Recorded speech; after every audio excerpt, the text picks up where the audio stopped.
Story time! Kung nakinig ka sa sona ni Pangulong Marcos kahapon, isa sa kanyang mga sinusulong ay ang financial literacy.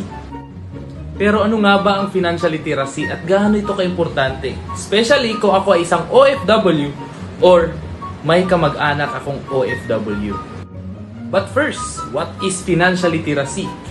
By definition, financial literacy is the ability to understand how money works in order for you to make the right and smart decision with your hard-earned money. Kaya ako isa kang OFW for more than 5 years, 10 years, or 20 years ka na abroad. Napaka-importanting malaman mo ang financial literacy at aralin mo ang financial education.